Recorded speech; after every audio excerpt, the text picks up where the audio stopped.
Bismillahirrahmanirrahim. Assalamualaikum warahmatullahi wabarakatuh dan salam sejahtera. Cabinet Ministers and Deputy Ministers, High Commissioners and Ambassadors yang berbahagia Tan Sri Abu Qasim bin Muhammad, Director General of National Center for Governance, Integrity and Anti-Corruption, Mr. Sivan Prisna, United Nations Resident Coordinator in Malaysia, Mr. Martin Krutner, former Dean and Executive Secretary of International Anti-Corruption Academy, distinguished guests, ladies and gentlemen. It is indeed a significant occasion today as we gather to launch the Perdana International Anti-Corruption Champion Foundation, or PIACCF. This foundation will be responsible for the International Anti-Corruption Champion Fund and complement the aspirations of the United Nations Convention Against Corruption. What makes this fund special and at the same time important is because it acts as a support system for anti-corruption officers who had been victimized and subjected to persecution in the line of duty.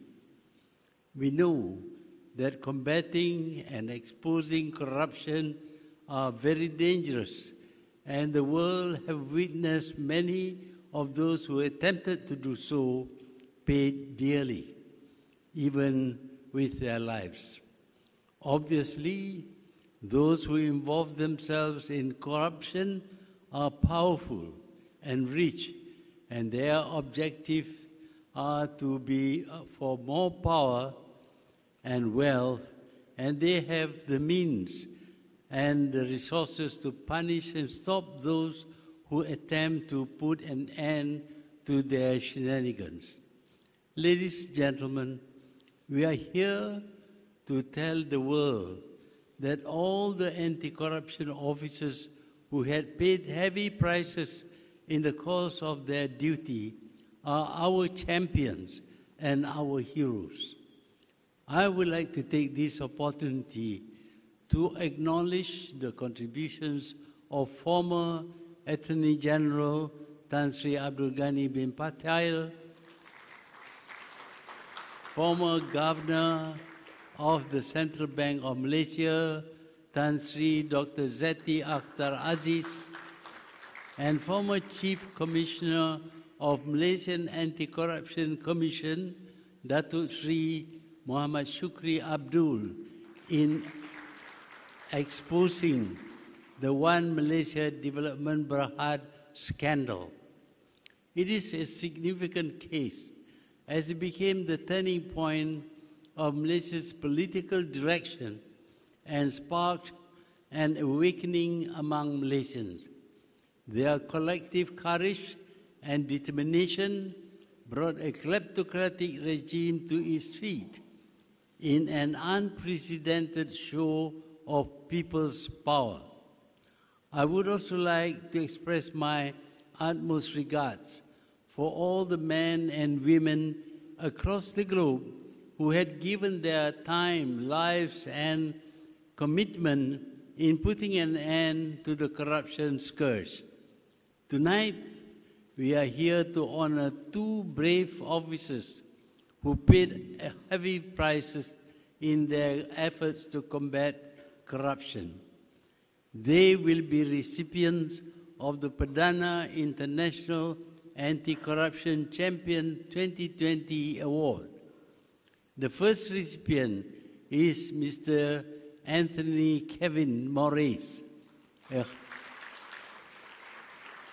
highly regarded senior deputy public prosecutor of Malaysia who was murdered in 2015 while investigating a corruption scandal.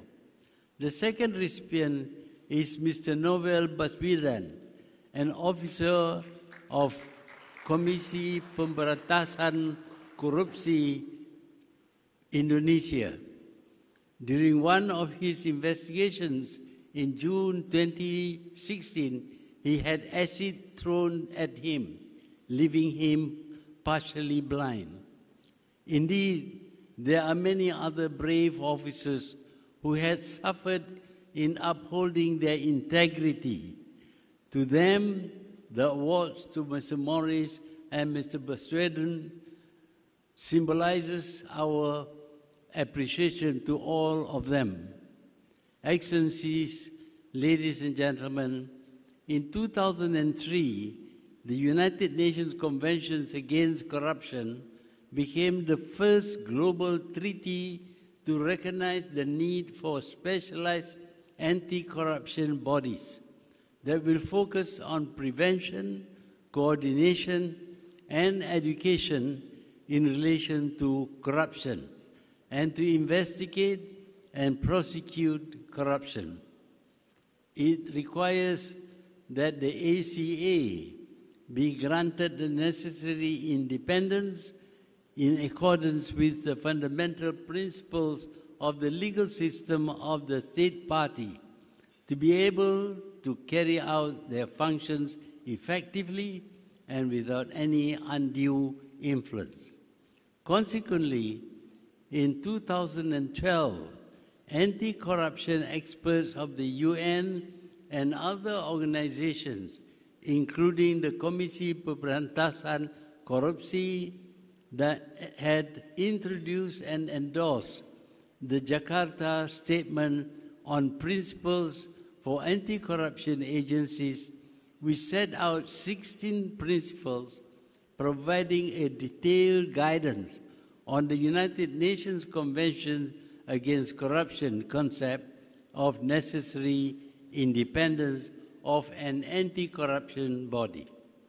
One of the 16 principles introduced in the Jakarta Principle is on the appointment of the Chief Commissioner, which stated that the ACA's heads shall be appointed through a process that ensured his or her political stance, impartiality, neutrality, integrity, and competence. It also stipulated that ACA's heads and employees shall have immunity from civil and criminal proceedings for acts committed within the performance of their mandate. They shall be protected from malicious civil and criminal proceedings. These reforms are aimed at ensuring that their appointed officials can act independently in accordance with the law while carrying out their duties effectively without fear of intimidation and abuses by any highly influential people. Excellencies, ladies and gentlemen, the aspiration of the Perdana International Anti-Corruption Champion Foundation is to provide assistance to officers of the anti-corruption agency who are victimized, persecuted, abused, intimidated, threatened, and maliciously punished for carrying out their tasks. I am proud to say that Malaysia has taken a leading role in addressing this matter, starting with the introduction of the foundation. I sincerely hope that our contribution will send a message to all the officers of the anti-corruption agency that the government of Malaysia is with you all the way. And it should also send a message to the corrupt and corruptors that we do not want you in our midst. Bismillahirrahmanirrahim. In the name of Allah, the most gracious and the most merciful, it is with great pleasure that I launch the Perdana International Anti-Corruption Champion Foundation. I thank you.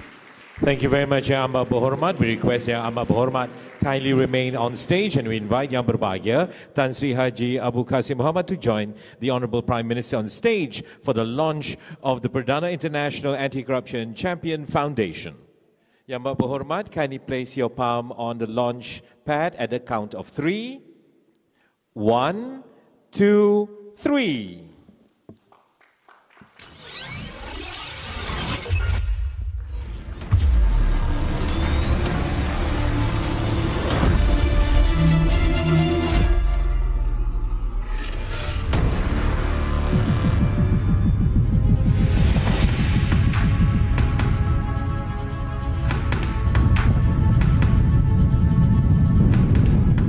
In the past decade, almost 150 anti-corruption agencies have been established all over the world to fight corruption. While investigating those in power, some of them are victimized. When you're fighting corruption, everybody knows that at every point in time, corruption is going to fight back. Setiap orang yang sedang melakukan upaya-upaya pemberantasan korupsi bisa terancam dengan hal yang sama. Kenapa? Ini kelompoknya ini orangnya itu saja, dan dia melakukan perbuatan-perbuatan sampai lebih jauh lagi, yaitu berani menteror atau menyerang orang yang sedang. I really wanted to do something good for the country, for my people. The unsung heroes being threatened and abused, harassed, removed, dismissed, and imprisoned. Corruption is a big, big problem. James approached me with $15 million in cash to stop his own investigation. They removed me, they attempted on my life, tried to kill me. With aims to help and protect the ACA's head and officials, as declared by the International Association of Anti-Corruption Authorities, IAACA, a special foundation was set up specifically to fulfill the aim in assisting anti-corruption agencies when such calamities happen to them. It is the people's wish that the new government will uphold good governance, integrity, to get rid of corrupt practices and abuses of power. It is therefore very necessary for us to fight corruption.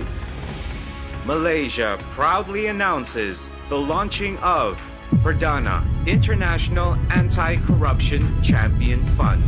The change is hard, but change is possible. Thank you, Yang Amat Berhormat, for launching the Perdana International Anti-Corruption Champion Fund.